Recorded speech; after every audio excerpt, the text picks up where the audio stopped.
Application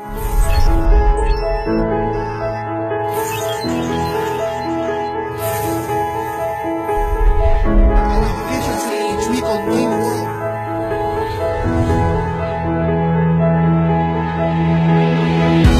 Good morning. Before ako matulog ngayong gabi, nakita ko kasi magla-login ako. Nakita ko na update na yung DTC natin. Mas mabilis ng umorder ngayon, mas mabilis ng gumawa ng order para sa AimWorld NPP.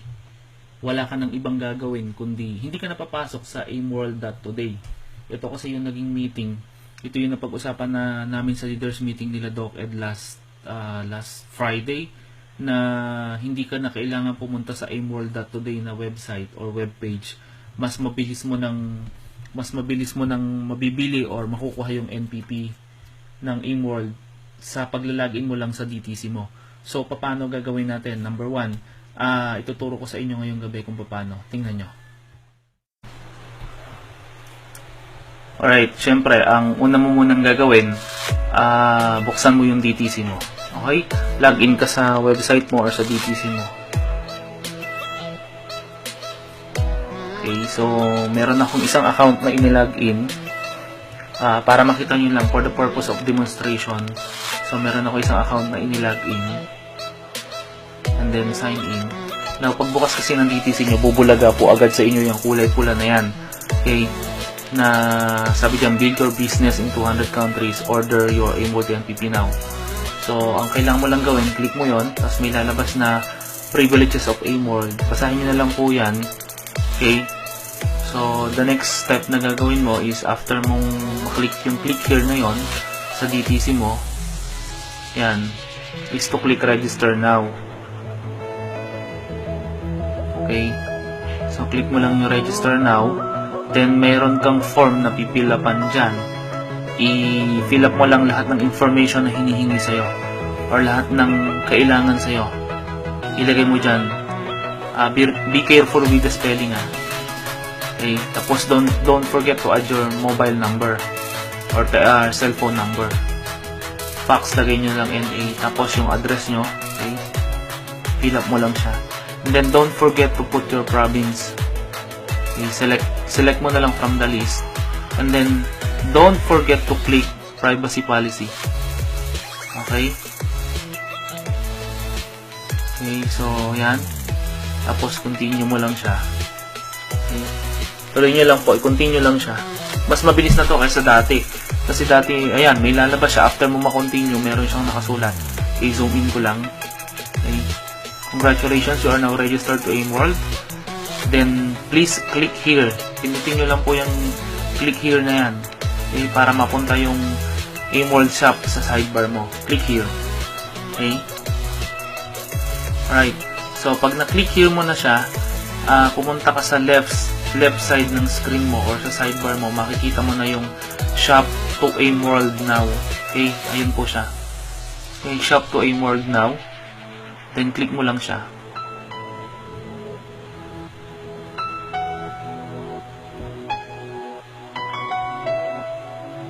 Pag-click mo dyan, maghintay ka lang, ma-update yung DTC mo.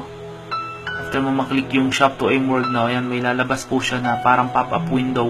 Welcome to AimWorld online shop. Then, anong gagawin mo? Hintayin mo lang siya lumabas. Lalabas yung NPP AimWorld. Okay, may frame dyan na lalabas, tapos makikita mo yung NPP AimWorld. Okay, so i-click mo lang po yung add to cart. Okay, click add to cart.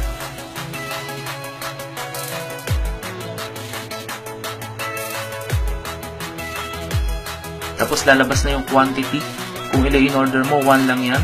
Kahit 7 pa yung account mo, kahit ilan pa yung accounts mo, basta pare-pareho ng pangalan, isang NPP lang ang kailangan mo. And then click checkout. Pag-click mo ng checkout, i-verify kung saan yung billing details mo.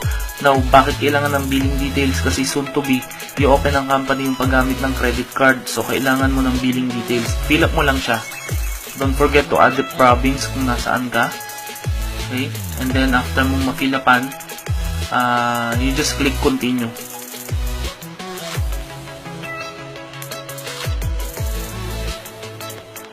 Tapos hintayin lang natin lumabas. Okay? Pagkari ng billing details, lalabas naman po yung delivery details.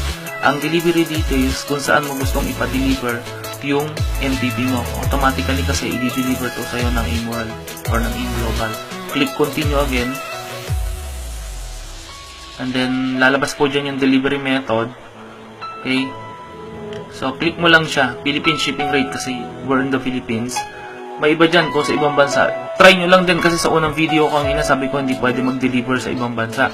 So, itry nyo lang din kung nasa ang bansa kayo, baka pwede na. Okay? Then, sa payment method, right now we are just supporting bank deposit method. We're not ready for credit card and any other payment. So, you just click continue after you click the bank deposit method. Tapos, lalabas na dyan yung payment confirmation. Lalabas na dyan in order mo, that's $140. Delivered anywhere in the Philippines plus $5 for delivery charge. Total of 145. Click mo lang uli yung continue. Okay? You just click the continue. Right? Tapos makita mo dyan yung order has been placed. Yung order ID number po ang tatandaan nyo. Yan, zoom natin para makita mo. Yung order ID number na yan, ang kailangan mong ilagay sa subject ng email mo or i-note sa email mo dun sa company. Kasi yan yung titingnan nila kung saan ka po kung ano yung time ka na nag-order. So, sa order number lang sila mag-paste. Okay, after mo mapadala yung payment, isend mo na sa email nila kasama yung screen capture ng order number. Now, i-check mo sa DTC mo ngayon, sa reorder mo. Okay, check mo sa e-store mo or sa order history pala, I'm sorry. Sa order history, pag click mo, makikita mo po dyan yung in-order mong MPP. The status is pending kasi nga hindi pa bayad yan.